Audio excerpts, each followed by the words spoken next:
Good morning, and welcome to another episode of The Long Rest. My name is Brandon, And I'm sipping coffee, but my name's Logan.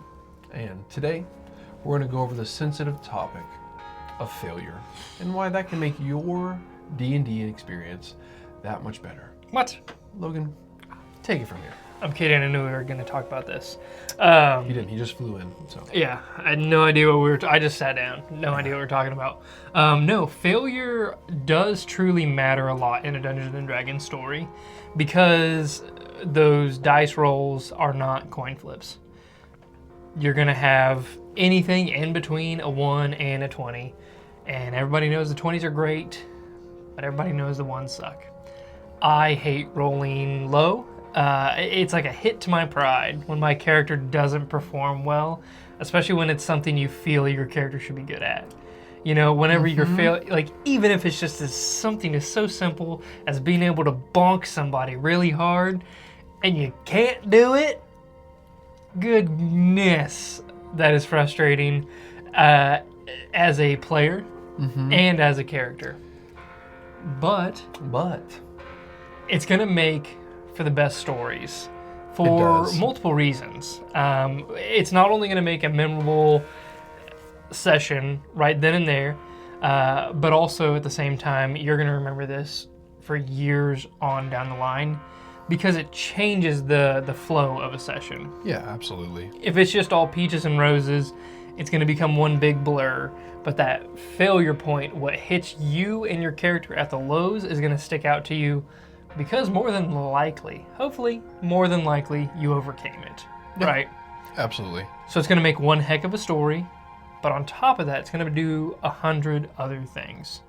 What's your personal experience with failure in a Dungeons & Dragons campaign? My personal experience? Yeah. Well, considering the fact of the last few episodes of Commander's Log, it's been a very deep struggle, and as you said, it is a hurt to your pride because it feels like the rolls are direct impact from you.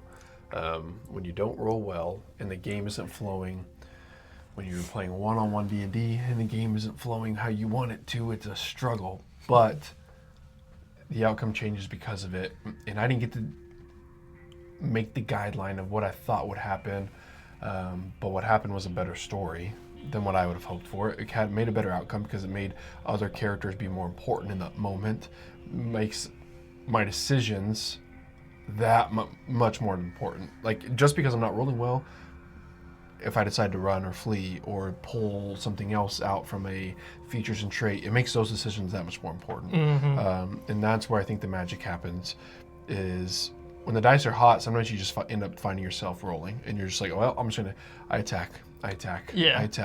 And when they're not hot, you go, I need to do something else, and I have to do something else Because something's not working. Yeah, like I need to find a way to be productive, and that is when the story turns well. That is, you know, as we talk, like those are the memorable moments you have because you got creative. You figured a way to improv something in that you would have never thought of doing if the dice were hot, and you just stuck to the trusting the dice rolls.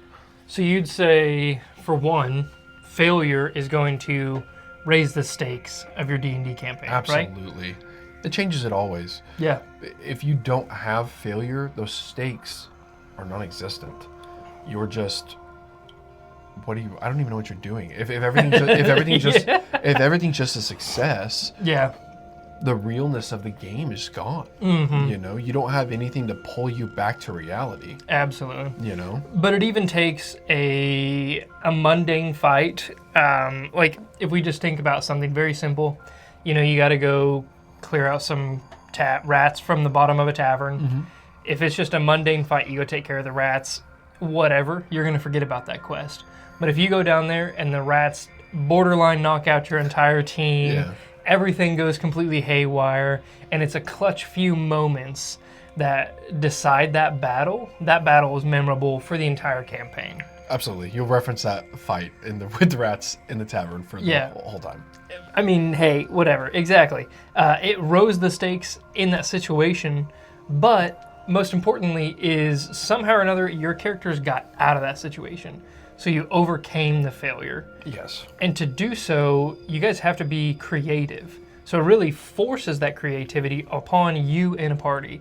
You go, instead of, like you mentioned, just attacking, you start looking at those features and traits, and you go, okay, how many times per day can I use this? When can I use it? Action, bonus action. I got to think about the economy of the turn that I'm about to do, so my action economy. And then on top of that, I have to think about the impact that feature and trait is going to have as opposed to just an attack. Sure, absolutely. So it forces you to do something creative in that situation as opposed to just, I roll a d20 to attack. Yeah. Now I got to do something new. And that creativity flows directly into growth. Like, your character now sees growth that they wouldn't get when the dice are hot. Like, you don't, just because you attack and your guy attacks well and he's attacking, cool. You don't get all the juicy bonus growth of that character development that we all want and see from start to finish. Mm-hmm. When that failure happens, your character has a choice. You as that PC have a choice. Do I hit this on the nose, or do I backpedal in my scaredness? Like, can I think of something creative? And now that I am able to use this feature and trait in this design or this fashion, maybe it's something a little oddball.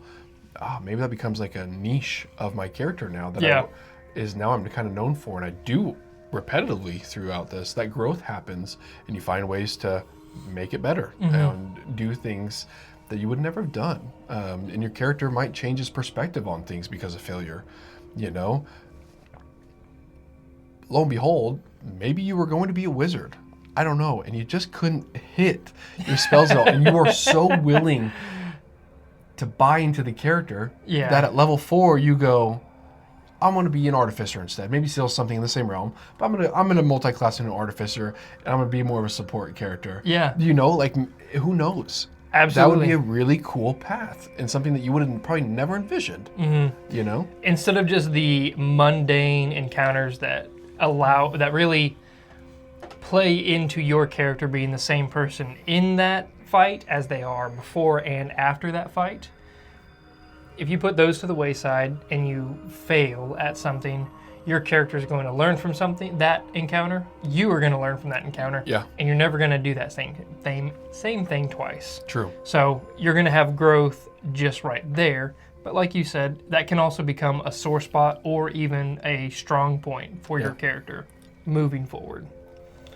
But on top of that, whenever you do fail, most of the time you're not playing one-on-one D&D. Most time not. No, most of the time people do have people around the table. But as you guys see, if you watch our one-on-one on D&D campaign, there is other party members. So whenever you do fail, you are going to grow not only individually, but you're also going to grow as a party. Yes.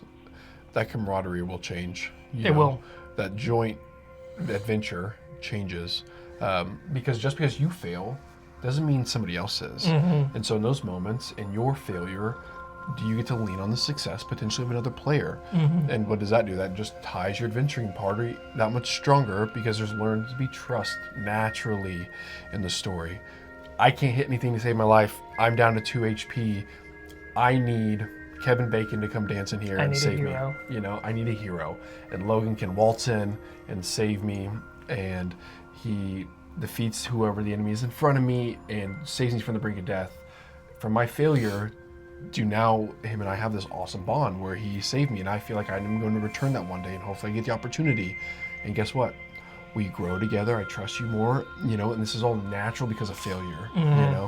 That's when the best opportunity for, again, growth, but the adventuring party to come together and join, because it allows the success in those moments to tie to the failures of whoever's having it.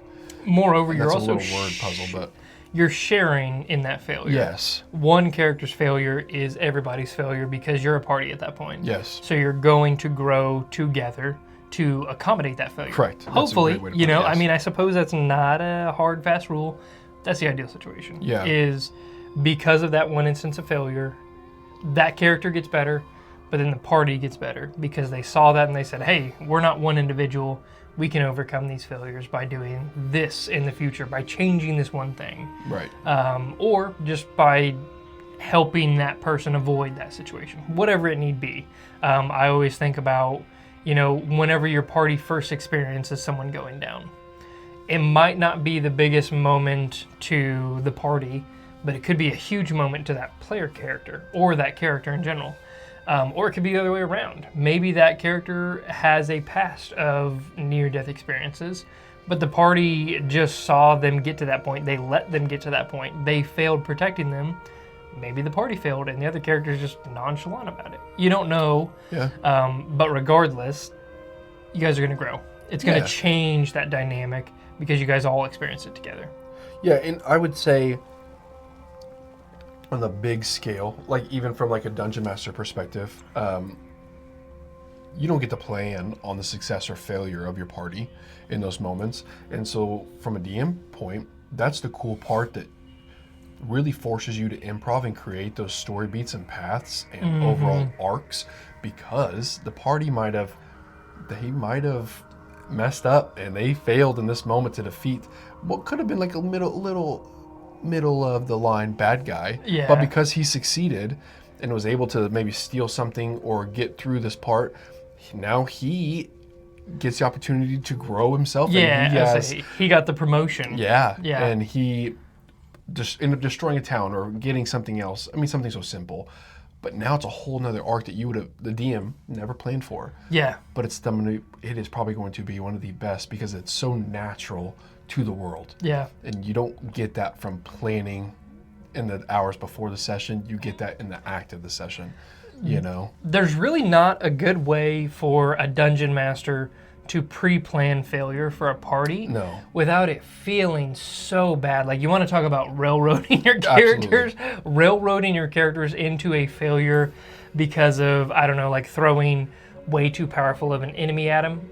I know sometimes that's a way to say like, hey, you guys are out of your depth.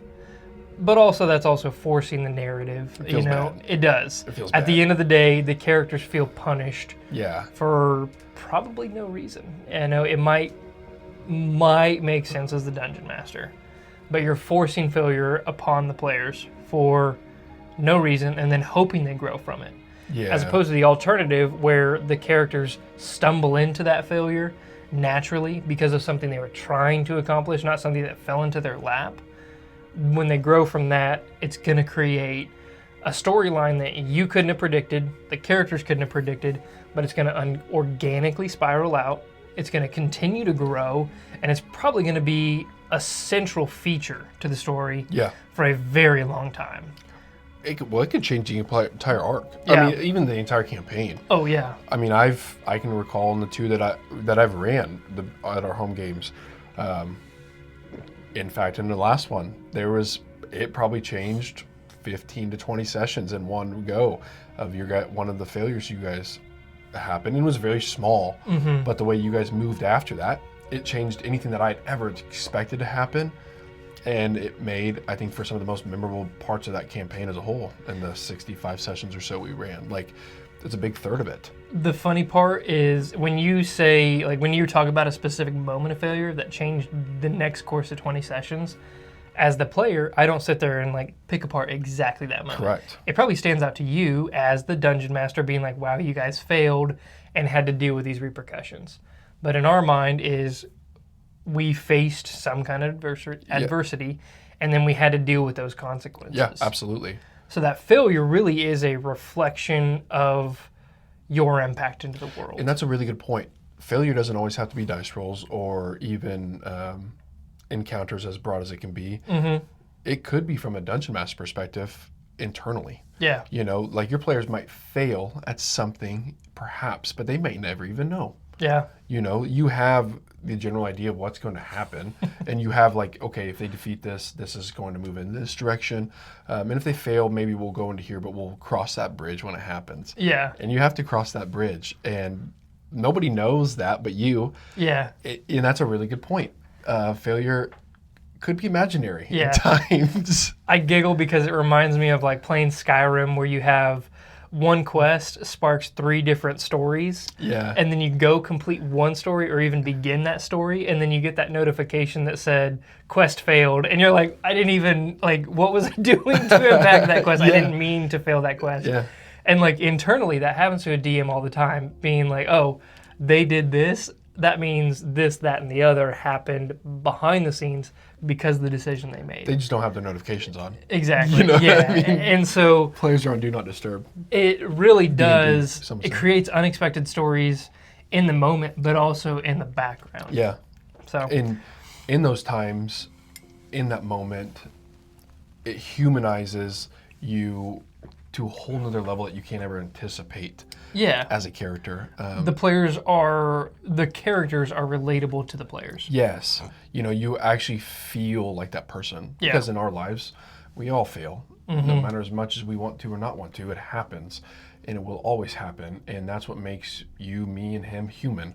And so for that to happen in a game that we love to play makes you feel like you could be that person. It puts that, Yeah. it makes those shoes open for you to step into. Role playing, baby. Yeah. Like it helps bridge that gap. Yeah, it absolutely does. It's hard. You can always want to be the hero and everything succeed and always be there for the perfect guidelines that you have everything in your head as how this story will turn out.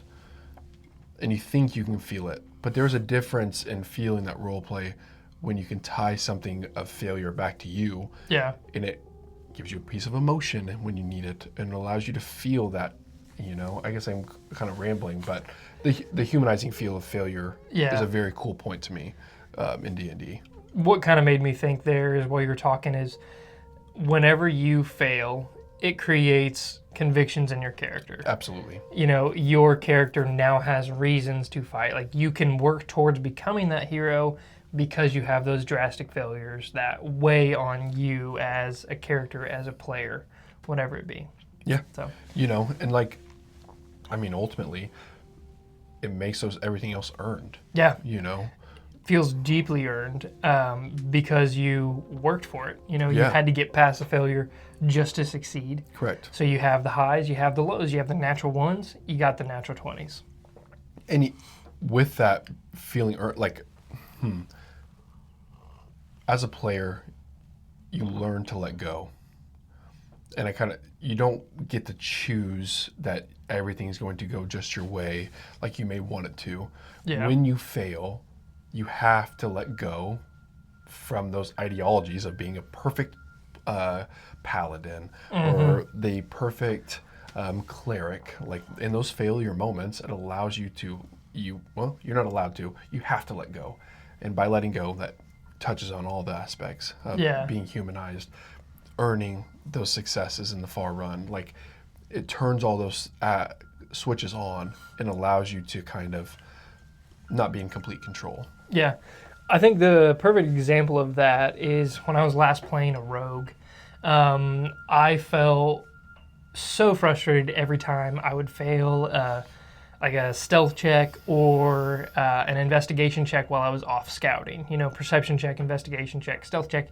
Anytime I failed as a rogue when I was trying to do rogue things, that made me so mad because that makes my character look stupid. Sure. And so then I can't go through relying only on myself. I realized the failures kept coming when I was by myself. So it made me realize I had to grow the rogue as a character and involve the other party members in those stealth checks. Like, how do I give myself advantage? Like, if I'm going to go off by myself, everybody chip in, give me bless, give me guidance, whatever it takes, right? Buff me up. Baby. Create a distraction, use the party member to further your own goals. And it really did help turn the rogue from like a single-minded character to kind of like almost like a heart of a party in a way.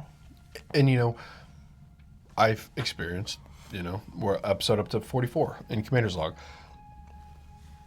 When you start to get into those later sessions of a game like that, sometimes the game gets so broad that you kind of narrow down. And I was narrowing down a little bit, and I was just attacking in episode session 43. It's just fresh off my mind because we just hit on all this, but I was struggling. I couldn't hit to save my life. I wish I should go back to count those rolls, but I might just be sad to watch the video. But I hit. I did roll 20 d20s probably, and I didn't hit but one in that aspect of broadness. In this session, 44, I said, okay, I need to start doing other things. And it made me start doing other things. Yeah. And guess what? Successes started happening and it started rolling into it. And I felt like Carson was kind of like growing those moments, and it allowed him to be crappy in those situations. And now it gives him something to kind of like, okay, I need to learn from this. I need to not just try to swing my maul all the time. What can I do? And that's a great point to tie to your rogue. What can I do to help me in those situations? So you start digging through those features and traits, and it makes you get creative. Yeah. So that kind of brings it full circle. Yeah. At the end of the day, failure's a great thing. It's going to sting in the moment. Yeah. But it's going to be good in the long run. And it's inevitable. You're going to have to face it. The alternative is to lie about your roles, and don't do that. No, don't be that guy. Don't be that guy. You're not going to be at the table for very long. No. Keeps the game unpredictable. Keeps the game fun. And funny. Yeah. Because we can all think of a great time where somebody failed something. So get in the comments and let us know your biggest moment of failure in your game and how it changed your character or even the sessions going forward, whatever it be. So yeah, let us know. Like, subscribe, tune in next week because there'll be another long rest coming next Saturday at noon. Every Saturday at noon. And if you want to watch us play our one-on-one campaign that we touched on a few times here, it comes out on Wednesday at noon. At noon, and we are 44 episodes deep. So there's a little bit of content there, and hopefully you like it. Yeah. Guys, thanks for tuning in. See you guys. See you next week.